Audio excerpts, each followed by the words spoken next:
Hello and greetings. My name is Camden Long. And in today's video, I'm going to share with you a really helpful tip with your advanced students, whether it's on free talk lesson or if it's an official kids course lesson. So one of my students who's now a regular student, because I've found ways to connect with the student, I've found ways to relate to the student, I'd listen to the student about what they care about, right? Building the trust. Boom, 1, 2, 3. What I just gave you right there is enough to take you for this whole week. Just what I said in that first minute right there is enough tip and advice to take you for the whole week. But what I'm going to do for extra bonus footage right now, I'm going to show you a few slides that I took some screenshots from in our lesson. This was last week, the last week of the summer season, the Chinese summer season, and it was a wonderful summer, by the way. So when you have an advanced student, whether that's a new student or a regular student, what I like to do is get them to bring a book to the lesson. Because number one, this student is very advanced. So the student can get through the lesson slides quite quickly. It's not that she's a fast reader or above average reader. Well, she is an above average reader for her age, but it's not like she just flies through the lessons and then boom, boom, boom, okay? She just really has a great knack for the English language. She was able to go and visit England this summer and do like a exchange program type thing. And so, she's on a completely different level with her English and her awareness of the English language. Okay, so let me go ahead and get into it. In the next few slides, you're going to see it wasn't even from an English book because she at the time didn't have an English book around her. So I said, what is one of your favorite Chinese books that you're reading this summer? And then she brought out the book. Now, the first two attempts I did this, it didn't go as planned. And this time I said, you know what? She's very quiet. That's the thing I was trying to get through the first 2 minutes on this videos. She's a really great English speaker and reader, but she's a little shy, and that's okay. She likes to talk. But she's ready to start school. So yeah, that's another thing you have to be aware of is the behavior, the body language, and the tone of voice from one class or several classes of your student. And that's going to be the difference between you becoming from a good teacher all the way up to a great teacher, is being aware of the tone of the voice of the student, the body language of the student, the behavior and the attitude. And especially if you've had a regular student and you've seen this, the behavior or attitude change, then you've got to find a new way to tap into the lesson and tap into the student. And that's exactly what I did. So let me go ahead and show you guys.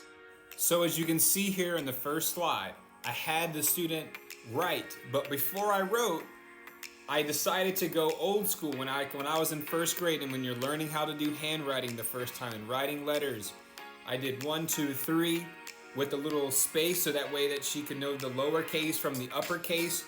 It's self-explanatory right here. And I got her to write, what is the story about?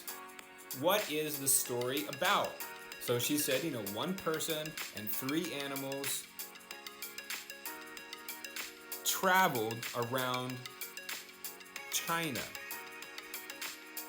And then here in the next slide, we go right into the next piece. I said, where did they travel? Where did they travel? And then she knew exactly what to do. She wrote it on the board from the east of China to the west of China. And don't worry, I corrected her with the lowercase c to make it the uppercase C for China, okay? So use these as examples of how you can set up lesson quality for your advanced students. And for the last slide right here, check it out. Now, there was a little bit of a mistake that she made with the spelling, and that's okay. Use a different color when you're going to correct for spelling or for grammar. That way they can differentiate, okay? It's really going to be helpful to the student that they can see that in a different color. And these little things go a long way. I'm telling you from personal experience. This is how I have built up regular students. Take it from me. Now go out and apply it and see how it works and let me know. So there you go. A little something, for a Monday evening right now. It's the first day that the students are back into school. So make sure you have your questions ready. You have your mindset ready, the mentality of, oh, my student is going back to school. How do they feel? What are they doing? Do they have new classes? Do they have new teachers? Okay. And then think about when you were going back to school for the first time. How did you feel? What kind of things did you do? Okay. And if you have a picture of yourself like on the first day of school, like a throwback picture, that's a really great way to relate to your student, and they can see a different side of you, from a long time ago. So if you don't have any long time pictures, school photos, call your fam up, try to get them to search into the photo album. I've done that before. I called my mom and dad up on Facebook Messenger and I was like, you guys got to send me some pictures of the holidays and Christmas and Halloween and birthday parties. And then when that time comes around in October or November or December, you can show them these pictures towards the end of the lesson, wherever it is appropriate. And a lot of the lessons talk about Halloween, they talk about Christmas, different festivals and holidays. And the ironic thing was on my lunch lesson today with one of my regular students, by the way, I would say 85 to 90% all my students are regular students. They're waiting on a list to get the next booking. So if you want to know how to get on that, if you want to know how other students can get on that waiting list, you've got to start applying the tips, the strategies, the ways, everything I'm talking about on all these videos. There's so many videos out there that I'm just dishing it out because I want to see you succeed. I already have the regular student base consistently.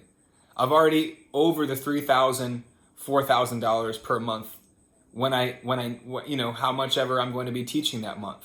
Now the summer, of course, is much easier to make over 4, but if you're really good and you build up a consistent schedule, you can really capitalize on the Saturdays and Sundays and the classes, 9 p.m., even 9:30 p.m., 10 p.m. Beijing time, all those things. So if you're really serious and you get focused and you're being proactive, then you will be successful as an online English teacher. If things aren't working out for you, you got to let me know.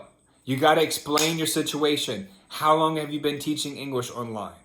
How many students have you had? How many trial lessons? You have to, if you don't provide enough data and the background information for me, then I can't be able to help you as much. But if you provide more details with your situation, then I can just jump right in and boom, check your profile out and see what's going on. This is Camden Long. Don't forget, check out all the links in my description below. Very, very helpful. Very, very helpful. And if you want to join my Patreon community, there's a link in the description also for that. You can pledge $5. You can pledge $10. The $10 is a guaranteed way for you to do a 30-minute one-on-one video coaching session. And I'm going to go over the 30 minutes anyway. It's going to go so fast. So there's lots of ways that you can improve, but you have to apply yourself. I'm giving you the keys. It's time to unlock that door. See you in the next video.